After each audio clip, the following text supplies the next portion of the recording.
everybody. Welcome to the Hallmarkies podcast. And today we have a special bonus episode of the podcast for you. We are talking about romance and particularly romance in animated films. And if you've been a fan of the podcast, you know that I am a huge fan of animated films. And so I was really excited about this topic idea. And I have with me today fellow podcaster, film critic, Mat Brunett is here. And thank you so much for coming on the podcast.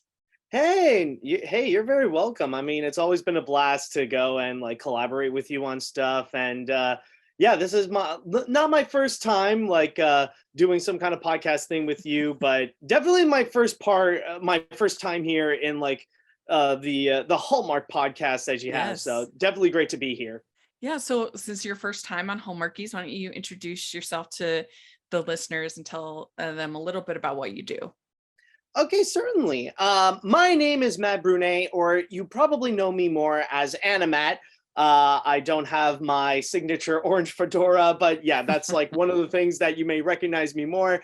I have a YouTube channel, Electric Dragon 505, in which I mainly talk about animation and Disney stuff. Where I would go look into the history of many movies and many different studios called Animation Look Back. I also have my own review series called Animat's Reviews, and I do several other crazy videos. And I also have my own podcast where I talk about recent animation and entertainment news called Animat's Crazy Cartoon Cast. So there are plenty of other crazy things that I do, including part-time actor, but well, we would be here all day. It's not about me. This is about romance and animation. So how did you first develop a love for animation and animated films? Honestly, it started out pretty young where as a kid, I grew up with everything animation, all the Disney films with Looney Tunes cartoons, and many more. And then when I entered into my teen years, that's when I really got into a major Disney phase after one magical trip to Walt Disney World.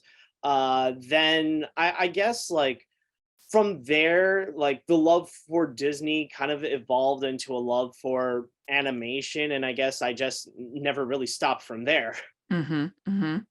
And what do you think that, in particular in the world of romance, what do you think that animation can offer that's special and unique?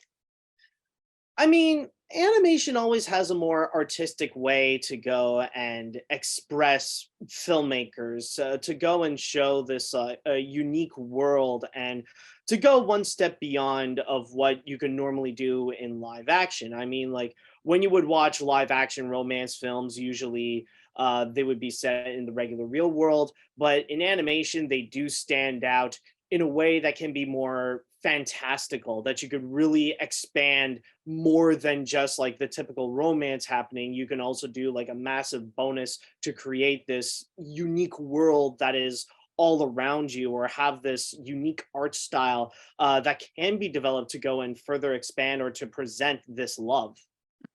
Yeah, that's how I always feel about these live action remakes. I'm like, you're missing the whole point. What makes it special?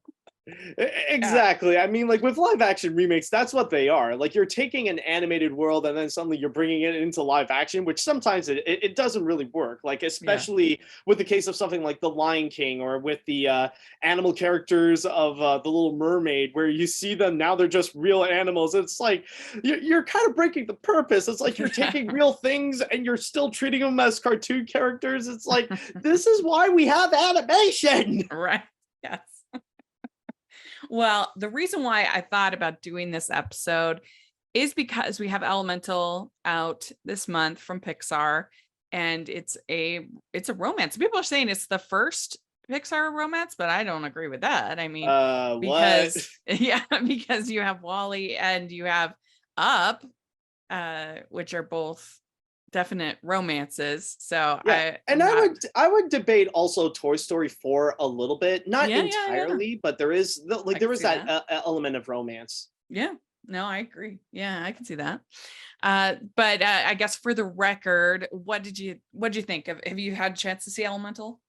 Yes, I did. And I will agree that it definitely is not among Pixar's best films. In fact, I wouldn't even say it's a great film, mainly because the story is a little bit messy, where it also tries to be a little bit like Zootopia, but it didn't really work out that well. But I don't hate it, actually. Personally, I did enjoy it. And I Mhm. wouldn't say this is Pixar's worst film. I'll still take this over any of the Cars movies. I would say with Elemental, it's like I guess, it's one step under great. Like yeah. it's not great, but I do personally find it to be very good. Well, I mean, I guess if you think about it, Cars films are romances. do Right? you want to Sally and think do you want to think Lightning. about the romance in Cars? There's even in that one scene with the baby cars. No, no, let's not. I don't want to go Like, in that what is road. that scene? Yeah. Um, I I didn't hate it. That's definitely too strong, but I found it kind of dry.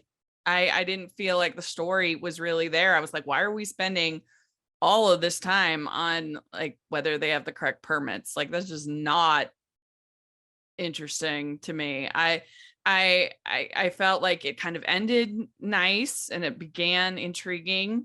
And the animation was absolutely beautiful. But I in my review, I said I don't understand why Pixar is basically making concepts more than stories right now, where you have like a solid beginning, middle, and a narrative arc for our characters. They're just making this is a pitch for fire person and water person falling in love, Mhm. as opposed to this is the narrative arc for the characters and the story. And I think it's a problem. I think aside from Luca's the one that to me at least had the most like consistent. And people say, oh, maybe it's too simple of a story, and I can understand that, but to me that one had the most like consistent, well thought out story, as opposed and then but Turning Red I thought was messy as far as the story. I think that Soul I actually think is really messy as far as the Oh, story. really? Yeah, I Dang. do. Once he becomes a cat, that movie loses me. um and I mean, has lots of good aspects to it, and I like the concept of the afterlife and kind of what they're doing there, but the story I don't think is there for me. And so yeah, I think it's a problem. The brain trust, I don't even know if they have the brain trust anymore, because it used to just produce such solid stories. Yeah, I mean, I guess in the case of Elemental, I mean, it is true that when you do look at something like Elemental or a few of the recent Pixar films, like it can lean more into style over substance, Yeah. where the concept of what they want to do visually like really overshadows like what they want to do narratively. Hmm. But then again, I guess like specifically with Elemental, I think it's really the romance plot that it's either like a make or break deal. Like Yeah. if you can really get into that, then it can help you get into the whole movie. But if it's not necessarily your favorite, then there's not going to be a whole lot that you can latch onto. Yeah. Well, let's say even outside of animation, what to you in a film makes for a memorable, well done romance? I think it really depends on the two lovers. It like can like do you support, do you enjoy, and do you like the two main characters that fall in love? Because even if there is one of them that you don't necessarily enjoy, then like the whole thing falls apart. Like it Hmm. really is kind of a careful balance between making sure the individual characters really do work out, and then like you see the flow of the romance if that can also play along, because like Hmm. if you mess up even just one part of it, then the whole thing is destroyed. Then like really there's no point in looking into the romance, because you don't really care with one of them. Yeah, it's true. I think the chemistry is so key for any romance to make it work. And also how engaged you are with the characters in their journey, even if they are kind of unlikable characters, like you say. I mean, somebody like in The Wedding Singer, let's say, it's just off the top of my head, an example of a kind of unlikable character, but we see how they're improving each other and they're making each other better, and they have such good chemistry to the two of them in that movie that it I think works pretty well. So yeah, I think that's really important. Yeah, I Yeah, agree. and like just one, yeah, and just one that I could think of on top of my head might be a controversial take, but one for like one in terms of like a bad romance would be Hotel Transylvania because Mm, like I despise Johnny. Like honestly, I just could not get on board like even with the whole movie with Johnny. So like when trying to establish the romance between Mavis and Johnny, I just could not get into it because like really I just did not like that one character and thus like mm. almost the entire foundation of the whole movie kind of collapsed in itself for me. Yeah.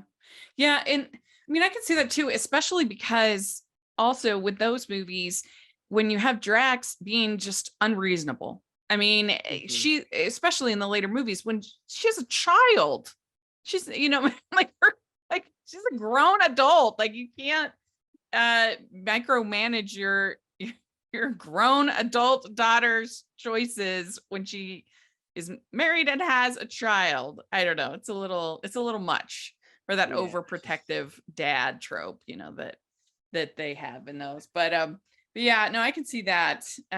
Ho, ho, ho. We'd like to take a second and thank our sponsor for this episode of the podcast. It's the Hallmarkies Patreon. Do you love Hallmarkies podcast, especially at Christmas? Do you enjoy the holiday previews, recaps, interviews, and bonus episodes? If the answer is yes, please consider supporting the Hallmarkies Patreon. We need your help to do what we do both during the Christmas season and all year round. But not only do you help a podcast led by strong, independent women by becoming a Patreon, you get to become a part of the Hallmarkies family. Starting at only $2 a month as a patron, you will have access to our Facebook Patreon group where we talk about the movies, shows, and more all year. We also have many monthly patron watch-alongs with guests like Lacey Chabert, Natalie Hall, Paul Campbell, Mary Lou Henner, and more, giving their behind-the-scenes details of their films. As a patron, you also have the chance to provide input into the podcast and even join us at different tiers. So this Christmas season, spread some cheer to the Hallmarkies Patreon and become a member today. You won't regret it. Go to patreon.com/hallmarkies to learn more. That's patreon.com/hallmarkies. We came up with each giving five of our favorite romances. There's one on your list that I would have had, but I figured since we're going to talk about it on your list, I picked something else. So these aren't necessarily like a top five inclusive. They're just five of my favorites. So we thought that would be fun. And if you're listening, we want to hear your top five in the comments. And there were a lot, that I considered that didn't quite make the cut. Beauty and the Beast I considered, and The Little Mermaid I considered. Tarzan almost made my list. I love that romance. There's a lot of really, really good ones. But you got to narrow it down to five. I know, same here. Like Yeah. I was thinking of several that like, and there were a few that almost made it to the list but didn't. Like I was thinking of The Princess and the Frog and a few Studio Ghibli films like Whisper of the Heart or The Wind Rises.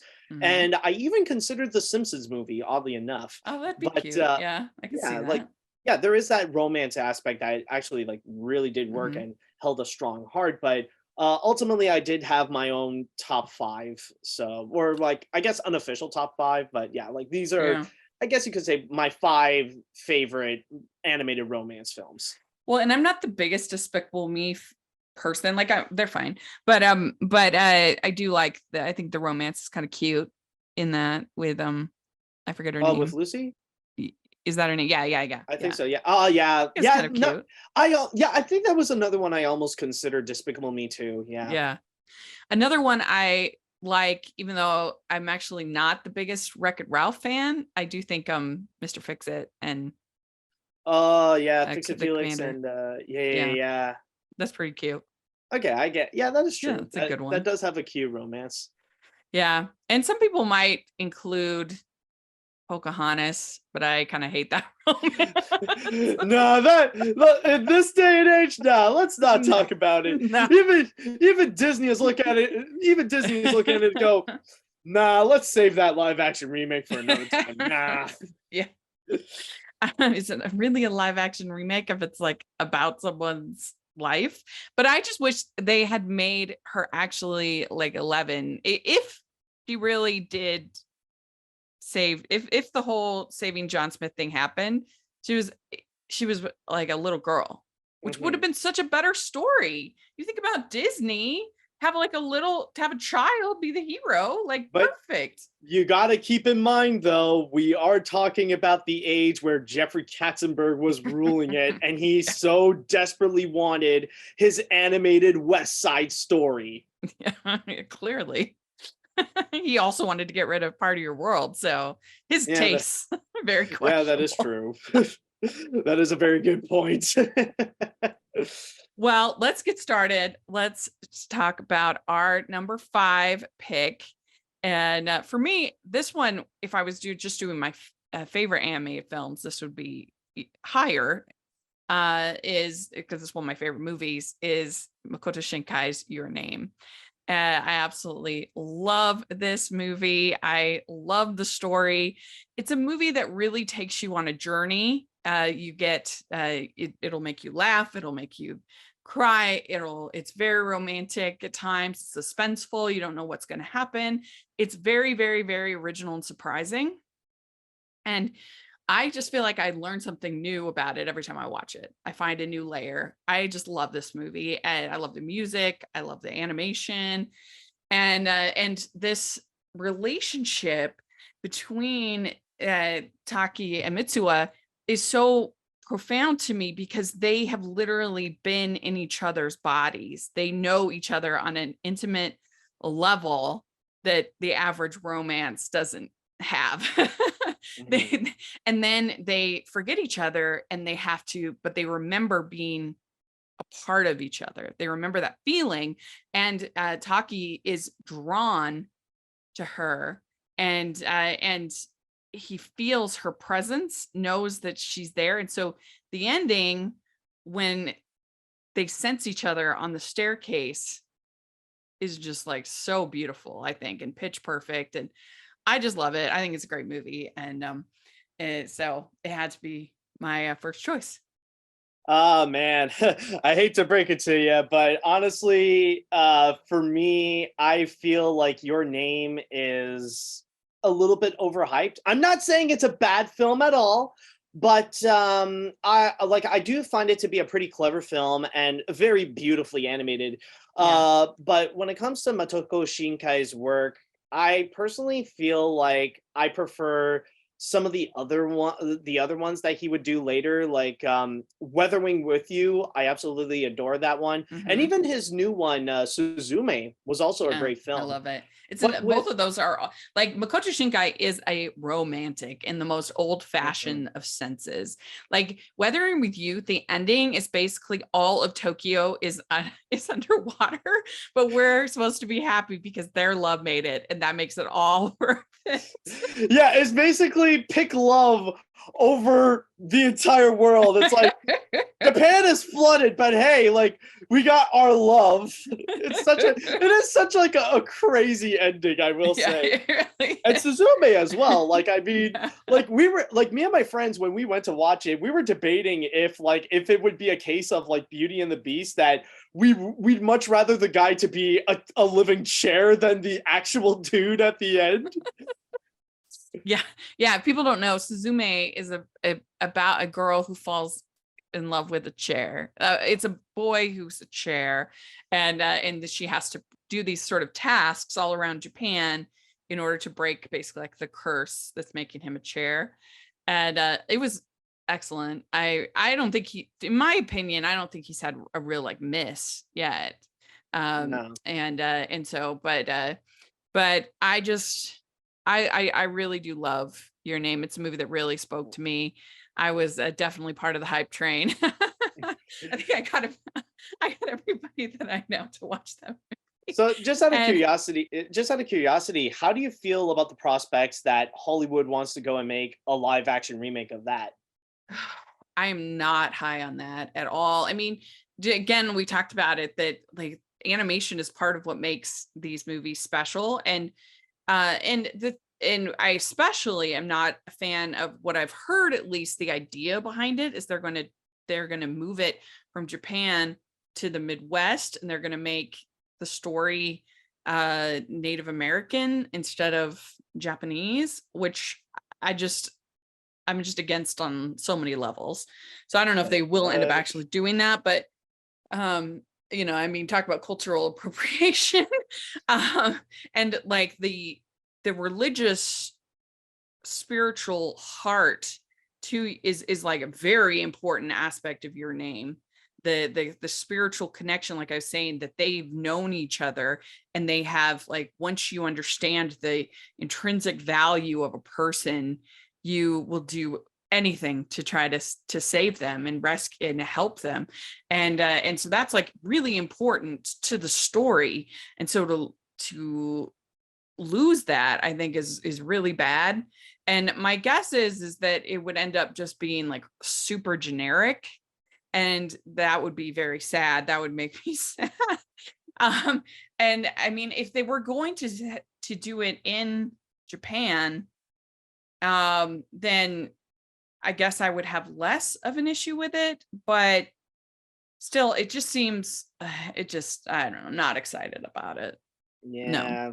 No. Me neither. I mean, it's a live action remake, no different than what Disney would do. So no, Yeah, no I mean, thanks. and honestly, I was thinking about that this week with the One Piece trailer. Mhm. And I'm just like, why are they even doing these? None of them have done well as far as the anime live action adaptations. Especially Like the from Death, Netflix. yeah, the Death Note and the Cowboy Cowboy Bebop, Bebop. like Yeah. none of them did well. So and Ghost in the Shell lost a ton of money. Like, I don't really understand why they're even making these movies. Or even these shows, especially Yeah. like even with One Piece, like I don't know, I just feel like there's a very high chance the same, like they're gonna try to hype this up, but it's gonna end up in the same fate as Cowboy Bebop. Like we'll have that one season, people ain't gonna care much about it, and it's gonna be gone. Yeah. No, I agree. I agree. People are like, well, it's a way to introduce people to the anime. I'm like, they could just be introduced to the anime. Like, what? Exactly. It was like I just watched the anime. Like But it don't matter. Even the 4 kids version might be an upgrade to what Netflix is gonna do. yeah, yeah. All right. Well, what is your first pick? All right, so for my first pick, I decided I'm gonna go with Tangled. Now, Tangled, I gotta say, is a pretty interesting one, especially when the romance plays a very significant role. Where this is one of those features where the romance isn't fully introduced, like even though you kind of know it's there, but like it's one of those films where the mission gradually evolves into the romance. Because when you Mhm. first see Eugene and Rapunzel, like they don't immediately fall in love. Like the main mission was, okay, take Rapunzel to go and see the floating lanterns.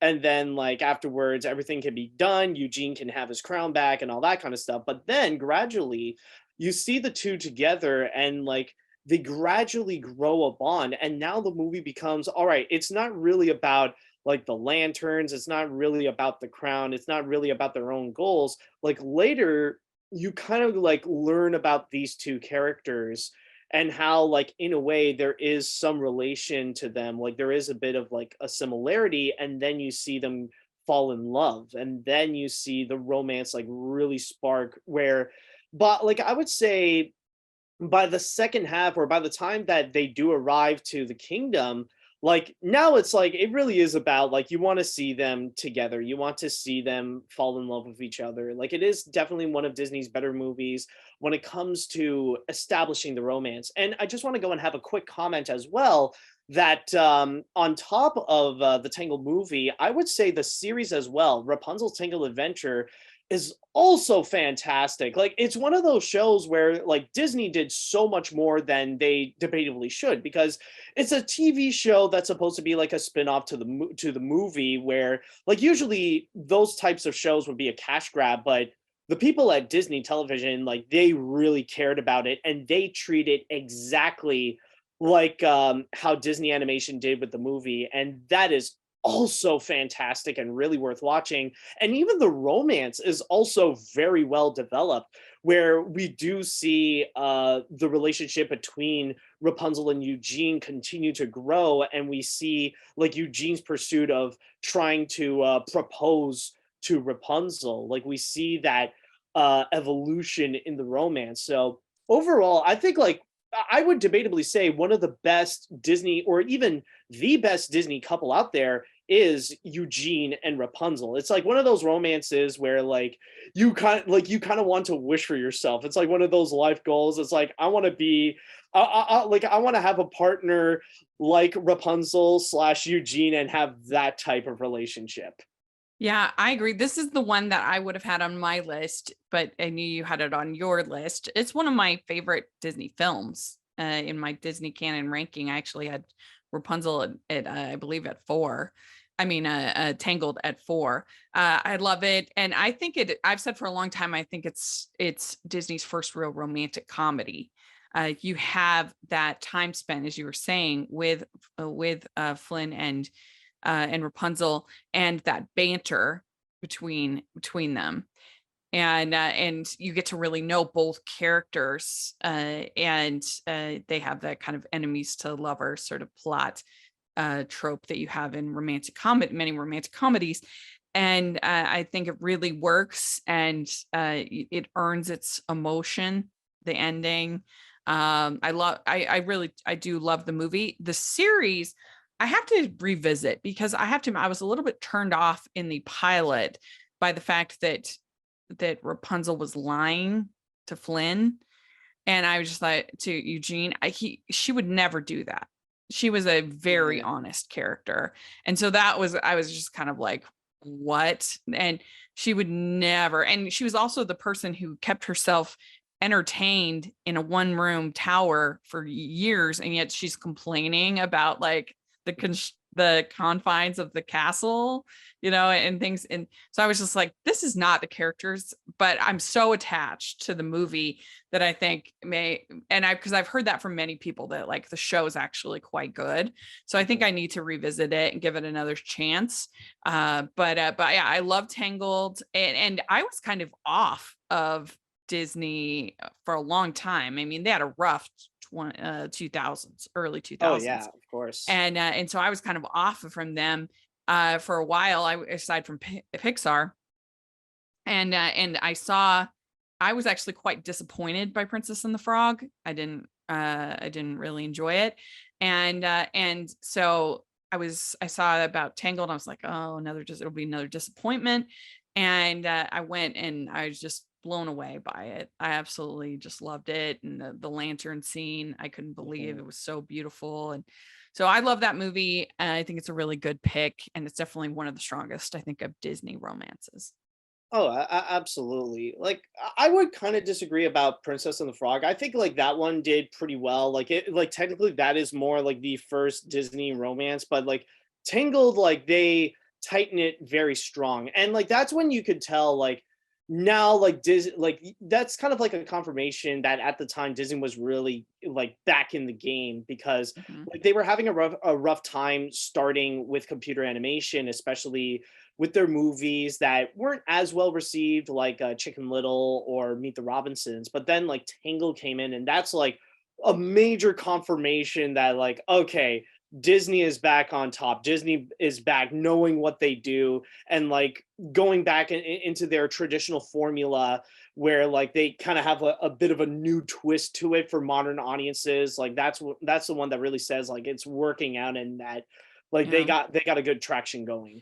For me, with Princess and the Frog, I didn't like the whole occult voodoo element, the way that they handled that.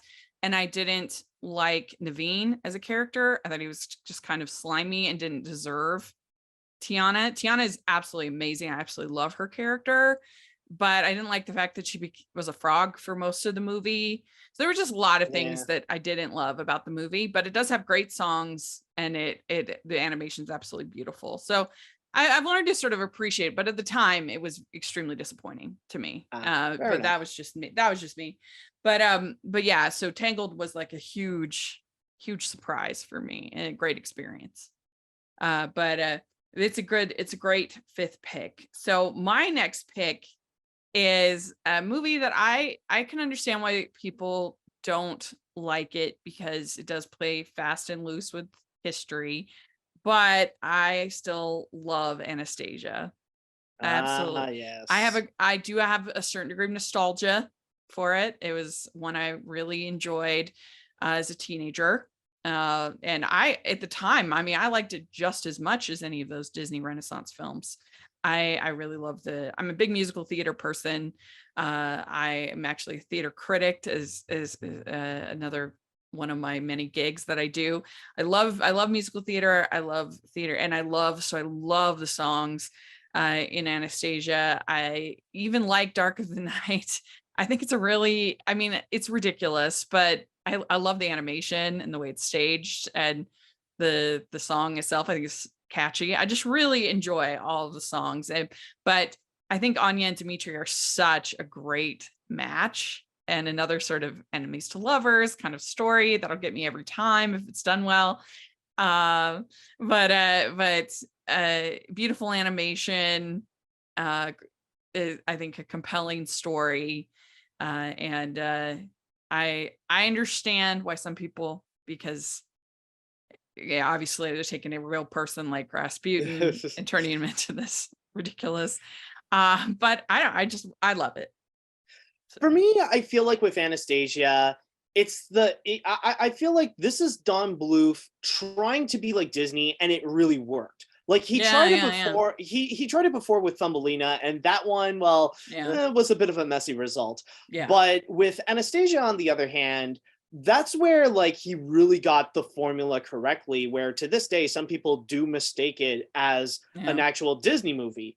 I mean, technically nowadays, some people would say like, it is, but that's another story. But I would also say technically, like, it's very historically inaccurate, but I would debatably say, well, like Disney would do that too. That's part of like how to make a Disney film, is take what's historically accurate and you mess that up. We've talked about it even with like Pocahontas. And I mean, if Pocahontas can get away with it, then I don't see why Anastasia wouldn't.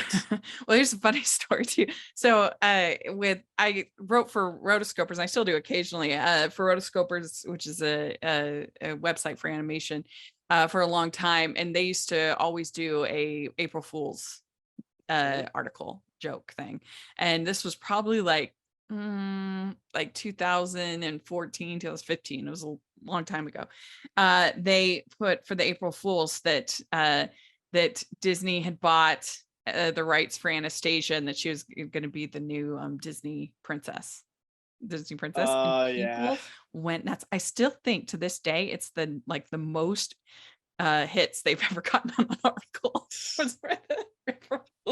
Anastasia. So it's like the height of irony that now like Disney actually does own Anastasia. They could do it if they want. It wasn't an April Fool's joke. It was a prophecy. Yes, I think even this year, like they showed that like at the Disney parks, you can actually buy Anastasia merch. Yeah, I think I heard that. That's bonkers. Today's episode of the podcast is sponsored by W Rated, the podcast where we willingly watch the world's worst rated movies. Join me, Daisy, and me, Claire, as we break down the IMDb Bottom 100, choosing a different film from the list every episode. We take a deep dive into the plot, production, release, and reviews, usually with a special guest, to uncover if these films are truly as bad as everyone says they are. You can find us on Spotify, Apple, Good Pods, and anywhere else you find your podcasts.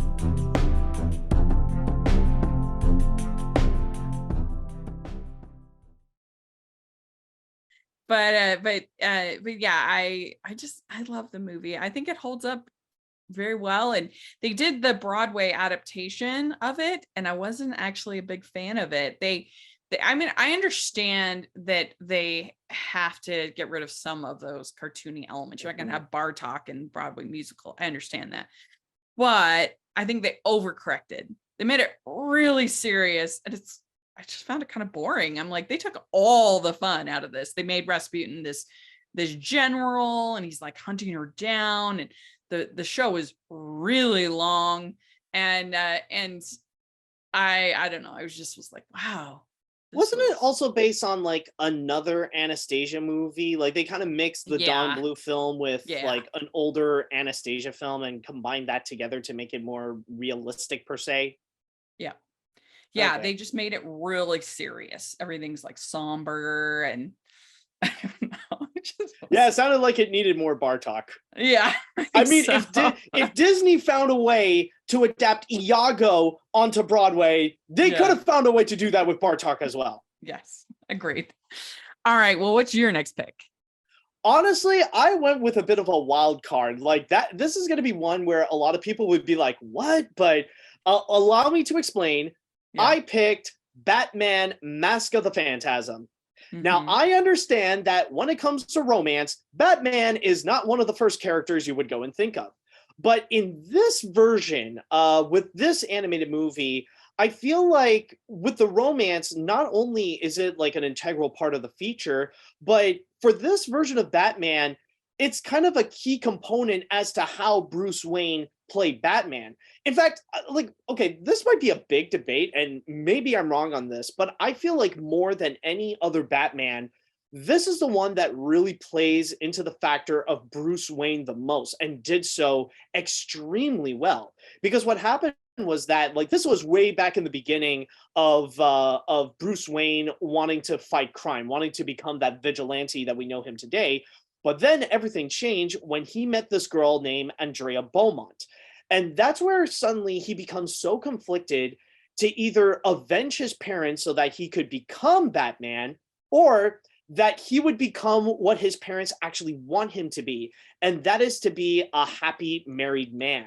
So there's kind of like these two conflicts that would continuously happen, and you see it progress at the same time as there's like this other story going on where there's like this new villain called the Phantasm that would be taking down mafia bosses one by one. And like this one isn't necessarily kid friendly. This one doesn't like try to go and say like, oh, they disappeared. No, like they are dead.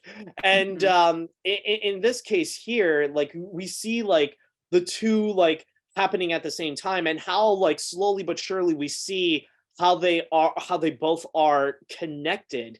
And and then suddenly like you do see the unfortunate breakup where Andrea has to suddenly leave Batman. Like suddenly she disappeared into his life, and like it just breaks Bruce's heart. And that's like kind of the confirmation of saying, okay, fine, I'm gonna be Batman. And then like you also see the moments where they do reunite for the sake of trying to figure out the whole Phantasm case.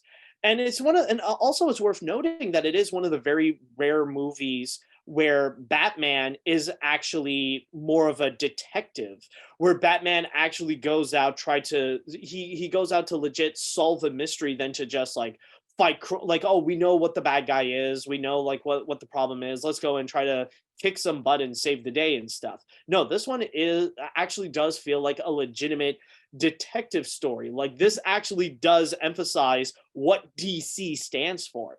And for me, I feel like it is undeniably the most underrated Batman movie of all time, and definitely like among the greatest, right next to The Dark Knight. I just feel like it's such a fantastic movie, and the way that they handle the romance, like it's definitely fantastic, and it really does help you connect more with Bruce Wayne more so than you would with Batman.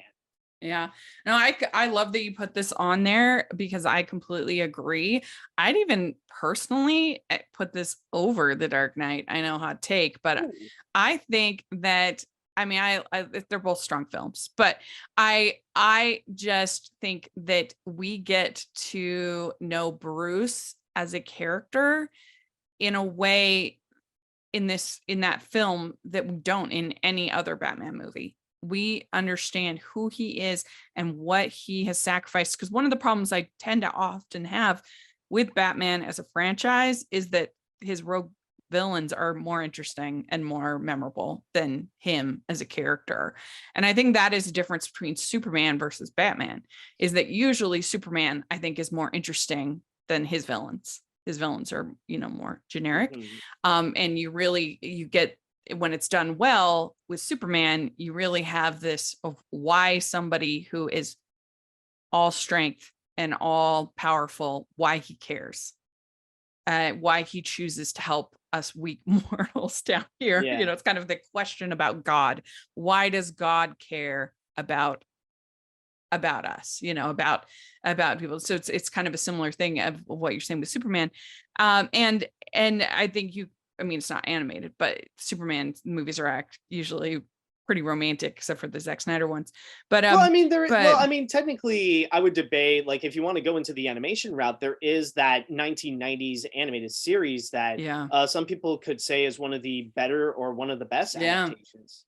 And Batman the Animated Series, I will always hold, is the best Batman we've ever had. And the Mask of the Phantasm is, the spin-off of that series. I mean, that series is excellent.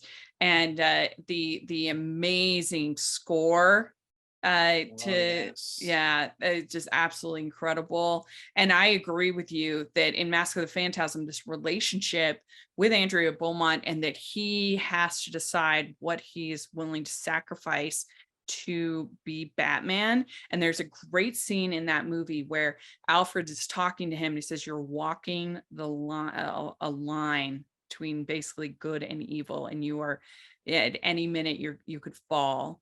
I'm paraphrasing, but that is a reality. That's true, that he is so close to becoming either the hero or the villain, and can he absorb losing his parents and this great love? So it's a really good pick. People, if you haven't seen Mask of the Phantasm, you really are missing out. It is outstanding. Yeah, do it. Whatever streaming service, just go check it out, or go on Amazon, buy the DVD and Blu-ray. Trust me, it's worth it. I agree. Yeah. All right. Well, my next pick, I think you can't have a discussion of animated romance without talking about Lady and the Tramp. You've got to talk about it. Is the most iconic animated romance of all time. I think it is so sweet. I mean, that's just what I would describe this whole movie as. It's just like so sweet. It's adorable. I mean, how can you dislike Lady and the Tramp? Like, it's just so cute. Yeah, I mean, it's very much like, I don't know if I would say like enemies to lovers kind of thing, but it does have like it's one of those films that really did establish the opposites attract kind of thing. Like, you got this scruffy mutt who lives by his own rules, and then you got this very pampered girl living in a living beautifully in a big house with loving owners and all that kind of stuff. And then you see how the two kind of form a bond, and you see how a bit of Tramp's life, how he would live, and basically it's like Tramp is showing Lady what she is missing out on life, and that there's a lot more than what Jim Deere and Darling would go and offer. And eventually you kind of see that love really bloom, but then at the same time you also see the flaws on both the dogs. You see a bit of the flaws of Lady, where she may be a bit too pampered, and then you see Tramp's life is a bit too carefree, where pardon my language, but he knows way too many bitches in his life. Literally. Yeah, exactly. So you kind of see this relationship really form, and then you see also the problems with it, but then ultimately that they decided that it's best that they belong together. That like, yeah, nobody is perfect. There will be problems on the road, but like part of love is to try to conquer that romance, is to try to break that, and then ultimately we would see them together. So yeah, it definitely is like one of the most iconic romance films out there. And I Yeah. think like it goes without saying, the spaghetti scene. Yeah, where you have the I think is this Tony? I don't know. Yeah, Where you Tony. have the who's insane. Do this for these two dogs, but you love it. It's great. I mean, And, he doesn't have enough customers. What else is he going to do with the spare spaghetti that he has? uh, and I think actually an underrated element of Lady and the Tramp is the music. I really love Yes. the Peggy Lee songs. He's a tramp. He's a scoundrel. It's a really, of course, Bella Notte. It's great songs, and you know, it's one that really speaks to the heart of Walt Disney as a human. The kind of homage to Main Street, Marceline, basically in the movie, that The Norman turn, Rockwell aesthetic. yeah, the turn of the century nostalgia that Walt Disney holds very dear to his heart. Yeah. Yeah, and Hallmark fans should enjoy this one because it starts out with Christmas scene. Yeah. One of the few Disney films to have Christmas in it, and we're cute little lady in the hat box. It's adorable. Yeah, that's the one that like a lot of people say was an urban legend, but I think like they confirmed that it was true, that Walt Disney did legit do that with Lillian. Yeah. And I also love the scene when Trusty proposes to Lady to save her honor after she's been trapped. I think it's so cute. So cute. So yeah, it's a great one. If you haven't seen Lady and the Tramp in a while, dust it off. It's a classic. Although, just out of curiosity, like, might as well get this out of the way. Just quick thoughts. Have you seen the live action remake? Yeah, I think it's okay. Like, I don't think it's Really? great, but I think it's like watchable for these live action remakes. Like, at least they use real dogs. Oh yeah, I suppose so. Honestly, believe it or not, I have not yet.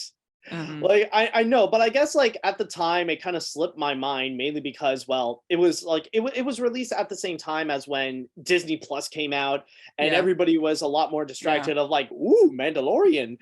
So honestly, I guess like for me, I kind of forgot about it. So Yeah, I mean, it's totally forgettable. Like, I would never choose to watch it over the original. It's not even in the same discussion.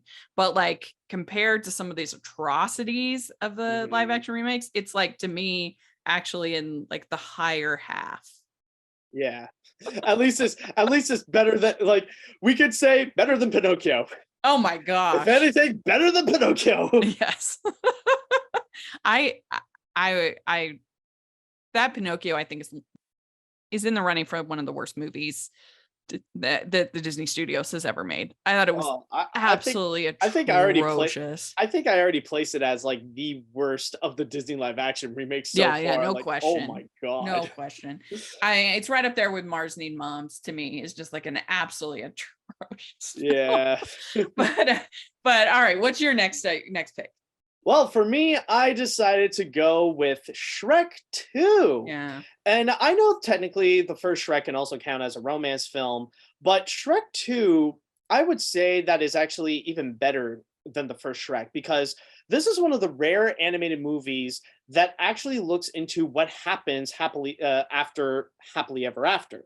Yeah. In which you do, like, you get like you get all the fairy tale moments in the first Shrek, but then in the second one, they really do highlight this genuine love that very much is true, that honestly not just animated films but movies in general don't often talk about. It's like, what happens after the honeymoon? Like, now that you're married, how, like, where does your love go?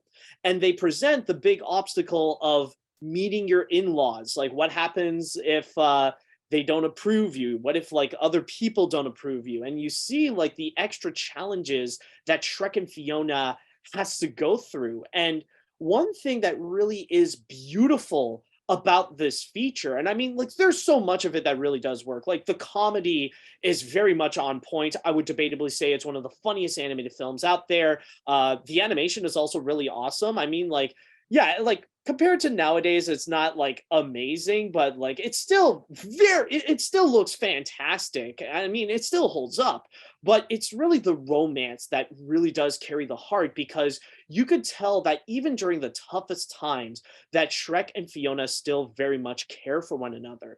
And that with Shrek's actions, especially with everything that he wants to do it because he loves Fiona so much. He wants to take every action that he can in order to make in order for that relationship to maintain, in order to make sure that he and Fiona can forever be happy. And there are some steps that maybe it doesn't work out as well. Maybe there are some things that he doesn't necessarily have to do, including turning himself into a human, which oddly enough, now that I think about it, it really is just like they created this muscular Mike Myers. Yeah, But that's like disturbing.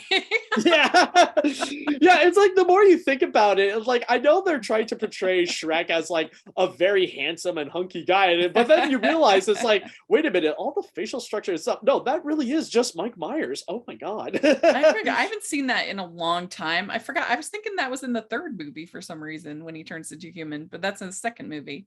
No, it was the Yeah. second. Yeah, the second. Yeah, Um, no, but it's honestly a fantastic movie, and Yeah. it really is. Like, I feel like amongst everything in Shrek 2, the romance is possibly the most underrated factor, because Yeah. that really is the one that carries the whole story, Yeah. that really does carry the heart, and why you love Shrek and Fiona, and why you want to still see them together. I mean, it's a really good point because it's interesting with DreamWorks. They are the best at sequels. I can't think of any other studio that almost every single time their sequel is better than their first film. I mean, Yeah, Shrek 2 that's is better. true. Kung Fu Panda 2 is better. Uh, I would even, and this might sound weird, I would even say Boss Baby 2 is better than the first. I mean, like, yeah, they're not great movies, but I would right. still take Boss Baby 2 for the sheer chaotic energy that it has, like this Yeah. no care attitude, whatever, let's just Yeah. throw everything on the wall and see what the fridge happens. Yeah, I'd agree. I'd agree. I really don't like those films, but I would agree. If I was forced to watch one, I would pick the second one. I like the storyline of the little girl. I thought was the strength of that film. Mhm. But yeah, in like Puss in Boots, Last Wish, better than the first one. I mean, it's just kind of interesting. But but yeah, it was Shrek 2. I think you're right. That is an underrated element of it, that this relationship, and you get to see this sort of the second part. And as like a Hallmark fan, that's something that a lot of times romantic sequels struggle with, because the couple's together, what do you do next? And a lot of times they introduce conflict that can be frustrating. You're just like, we don't need them to break up. We don't need them, like, you don't have to do that. You can have the next part of it, them growing deeper. We don't need it to be this trauma, introduce. I don't know, they struggle a lot of times in romances with what to do next. And I think you're right that they do create a compelling arc for the characters to grow as a couple together more, for Fiona and Shrek. And I do have to say that that's just, I enjoy all, I mean, as much as I enjoy the first two Shrek movies, which I think are fun, and I loved Last Wish, I just love the Broadway musical, Shrek the Musical. Have you ever seen it? I did. I saw like a local theater Oh, interpreting Shrek the Musical. It was, I will say, it definitely is an interesting take. I loved it. I thought it was so funny. Lord Farquaad was just hilarious, and I thought it was so catchy, and I was a big fan. There are some things like I still can't get over. It's like I still need to process that, especially, I won't spoil it, but who Farquaad's parents are. It's like why? Yeah. It was so You much better than I love- thought it was gonna Why be. don't you love me, Daddy? Yeah. We'd like to take a second and thank our sponsor for this episode of the podcast. It's the Hallmarkies merch store. Are you looking for that perfect gift for the postable, hardy, or Hallmarky in your life? What about getting that t-shirt or hoodie that will help you stand out at your next holiday party? Now is the time to check out the Hallmarkies merch store. full of festive designs by artists like Jessica Miller, Carrie from Hallmark Comics, and more. You can even have more than just shirts, but totes, cell phone cases, notebooks, mugs, and more. And it isn't just Hallmark. We have designs for Anna Green Gables, Man from Snowy River, The Nanny, and more. Every purchase at the merch store goes to help support the podcast and allows us to make the great content you know and love. There are frequent sales, so go to tpublic.com/stores/hallmarkies or see the link in the description.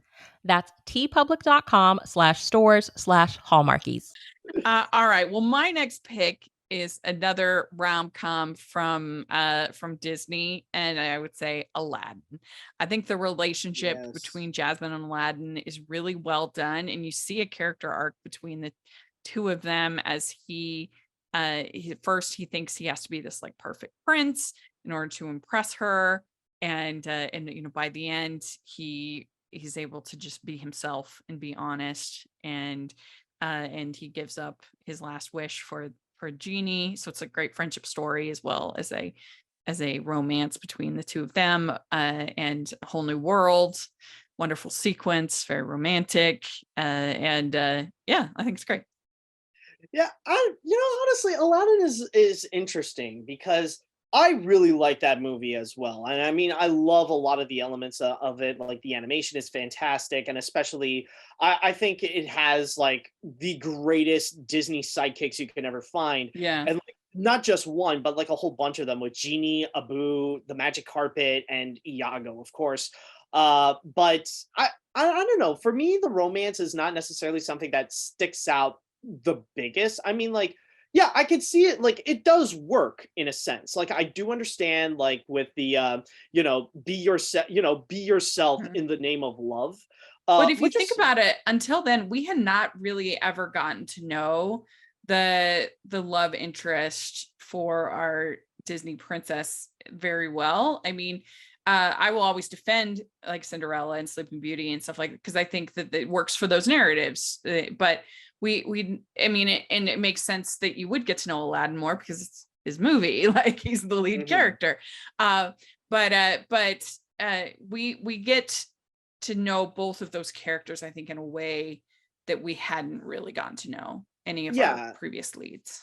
Yeah, okay, I'll give you that. That is true. Like, this is the first one where they really do establish like a true connecting romance. And even thinking about it, like, I will give it that, like, the moment where Aladdin and Jasmine first meet, like, before Aladdin knew that she was the princess, like, that scene actually did work in terms of the romance. Like, and they have that great conversation where he shows her the view, and they talk about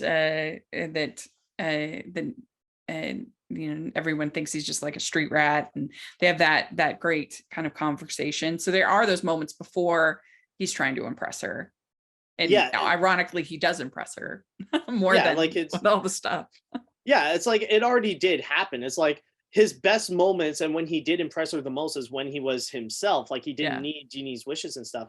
And actually, the funny thing is that I might go a little bit sidetracked, but like the discussion about like the whole moral of Aladdin is to be yourself in the name of love. It's like, technically, we just recently saw that with the short before Elemental with Carl's date. That does have a bit of that similar message. Like I wouldn't say it's like the most extravagant Pixar short that we have seen, but it definitely is one of the most wholesome. And I really did enjoy the Doug Days animated short.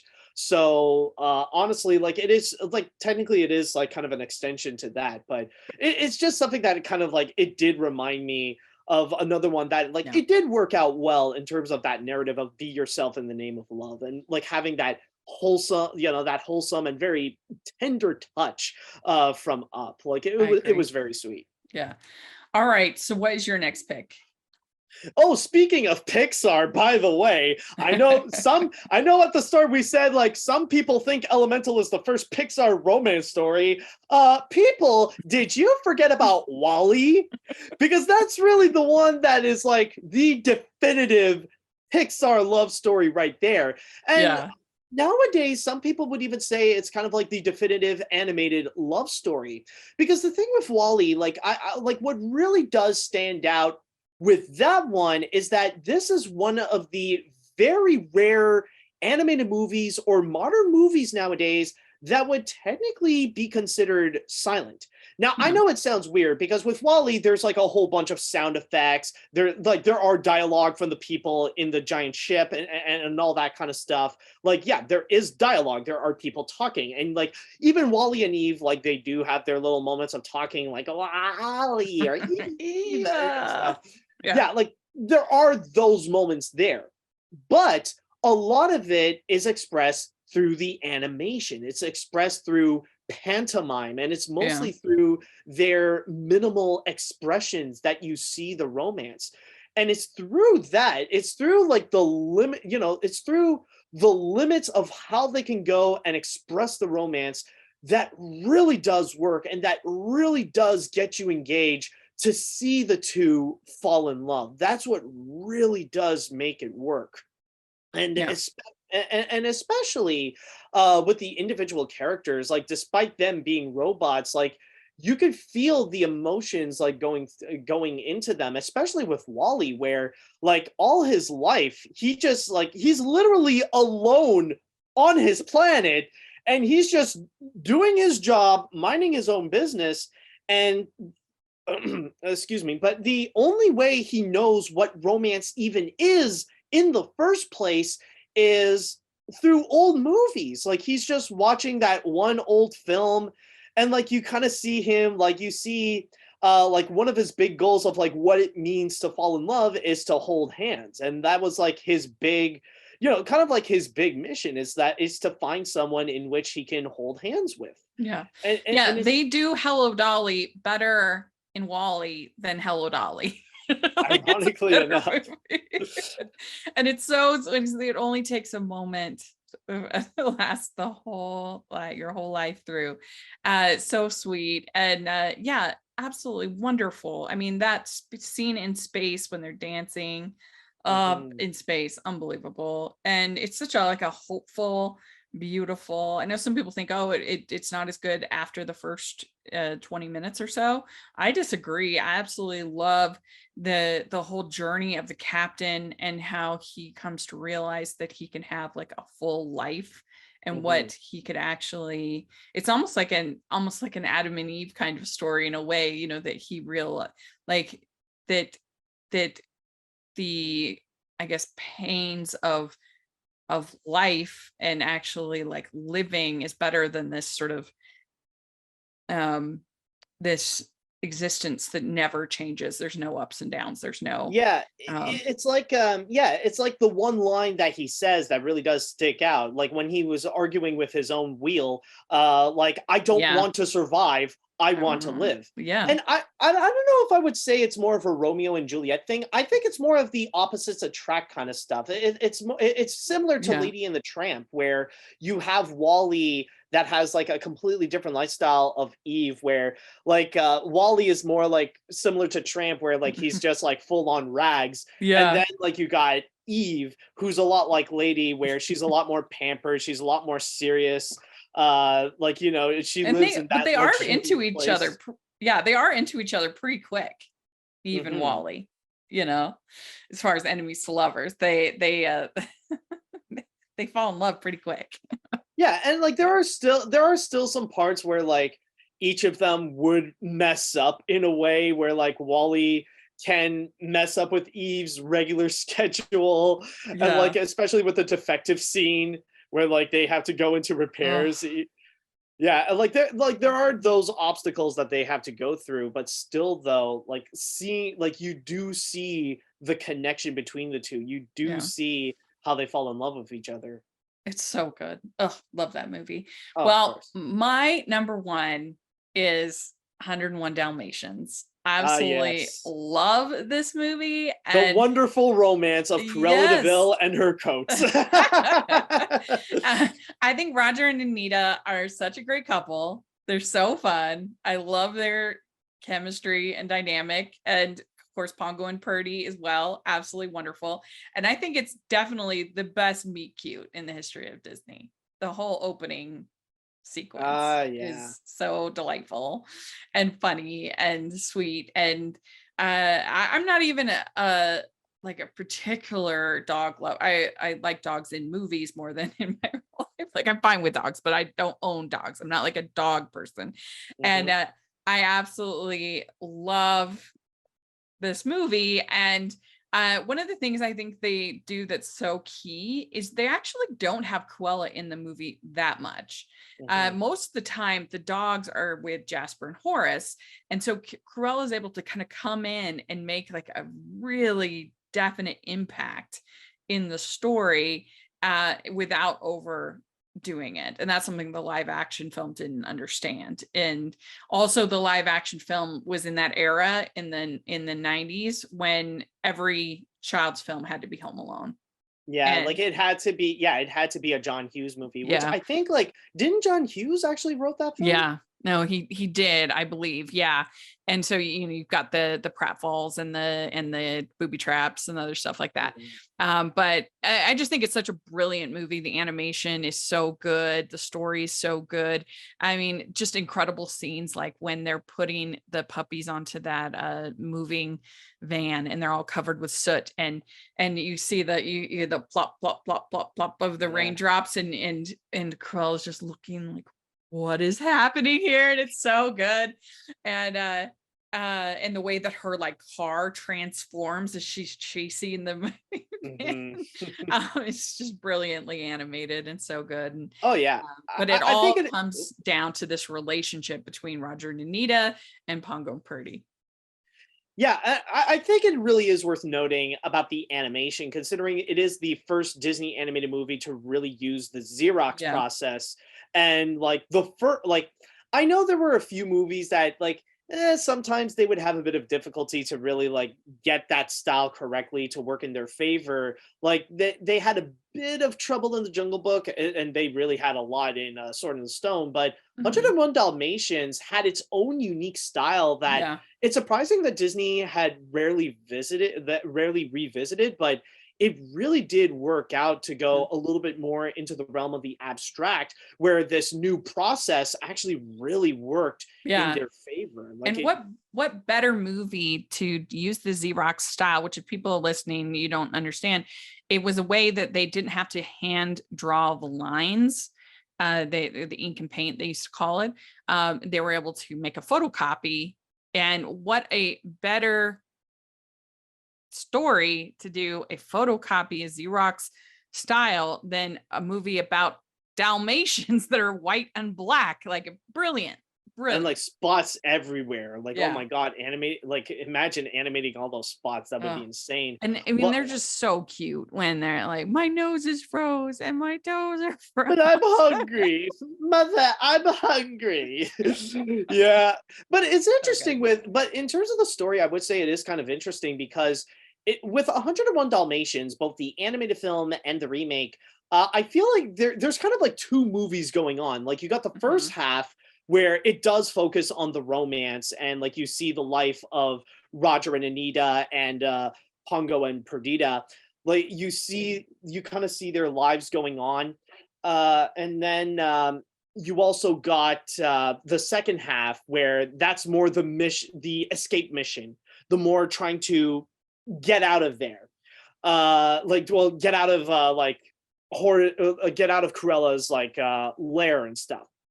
So you got like these two separate movies going on that has like kind of these two completely different tones. But yeah, like with what we are focusing here, it is the first half that does have that romance and the way that they would establish the characters and how they would immediately go and see like how the romance would go and hit off with the two.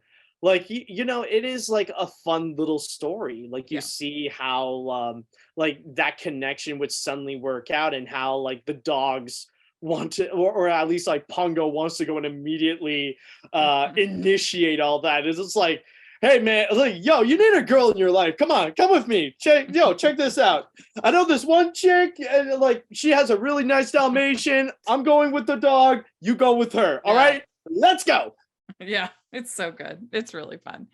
All right. What is your topic? What is your top pick? Your last pick? Okay, now for my number one, I don't know if you would agree, but for me, this would have to be like the best Disney movie out there. or like the best movie that really perfected the Disney formula, and that is the 1991 classic Beauty and the Beast. Like, this is the one where where the relationship is the heart, and like, oh my god, it can grab you so much and so beautifully as well. And I mean, like, there's a lot of the aspects that very much do work out, like the animation, the story. Like it is a classic tale, but told in this updated and very whimsical way. Like all all the characters are very memorable, and I mean, let's not forget about the songs, like masterclass right there with Alan Menken and Howard Ashman. But it's especially in terms of the romance, the heart of it. I'm going to confess, I'm not that much of a romantic guy. I'm not really someone who would easily get into romance stories. But Beauty and the Beast, oh my God, it's like probably the only one where not only I can really get into it, but I can even get emotional. It's not like, I'll even say it's not impossible for me to cry when watching this film, regardless of how many times I would go and see it. And with Beauty and the Beast, like it really does define what love is. It really is the definitive movie that teaches people about how love really is on the inside, especially when you have the contrast of the Beast and Gaston, where Gaston is kind of like the stereotypical portrayal of like what romance is, of like what people initially would think what love is. But then like you would have the Beast, where like as much as like he's very much a beast and that he's very short-tempered, you actually do see the effort that he tries to go and like actually be a gentleman, to actually be to actually find romance. Gives her the library. I mean, come on. Yeah. And also one thing I gotta say, this is a very small detail in Beauty and the Beast, but this is something that really does say so much about the romance. It's the eyes. When you look into the eyes of the characters, that's where it really does define like how they feel, how they fall in love. Like many people would even say that when animating characters, the eyes are the most important things to go and really capture correctly, because they are the window to the soul. Those are the ones that you initially go and read their expressions, to read how they feel and stuff. Yeah, and I have heard some people say that one of the problems with current Disney is that they all do kind of have the same face. They do have the same like eyes, and I think there is some truth to that. You know, that but every era has sort of a look that is part of that era. And so hopefully with Wish and maybe some of these other films, they kind of get out of that look.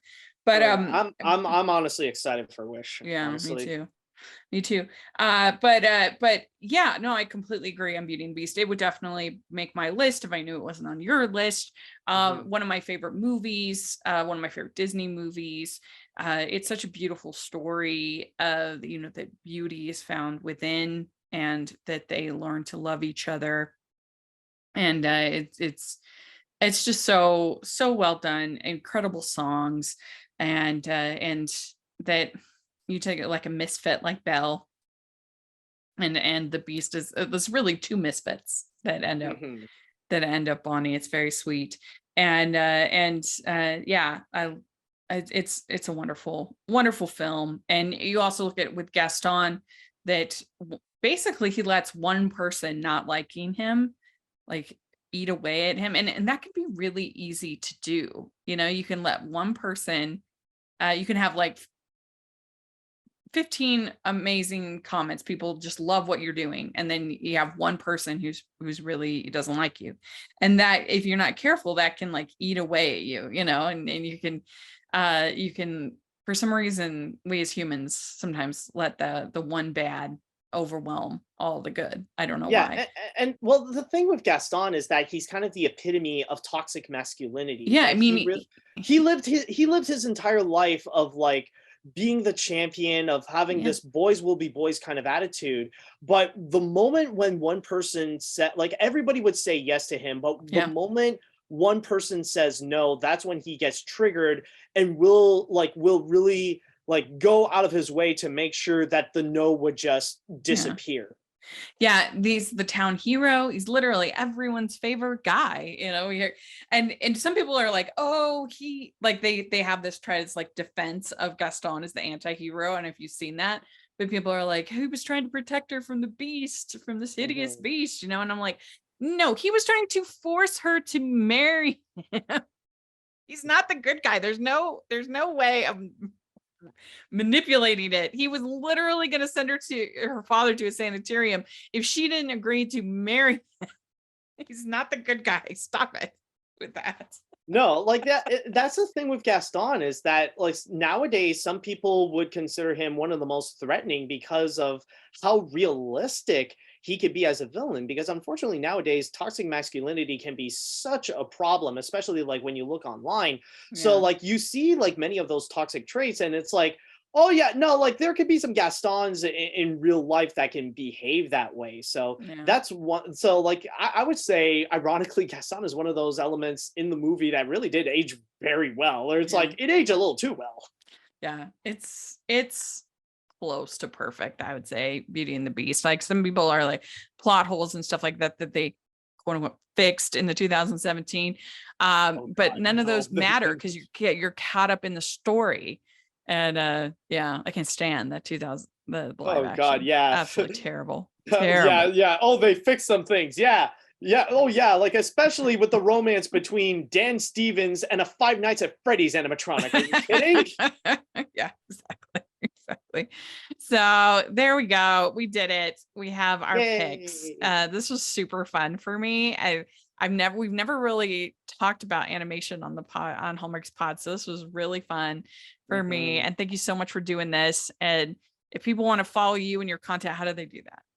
Oh boy, well, I got several places. Well, the main place that you can go and find me is on my YouTube channel, Electric Dragon 505. So if you enjoyed my talk in animation here, you'll definitely enjoy my talk in animation over there. So you could go subscribe to that.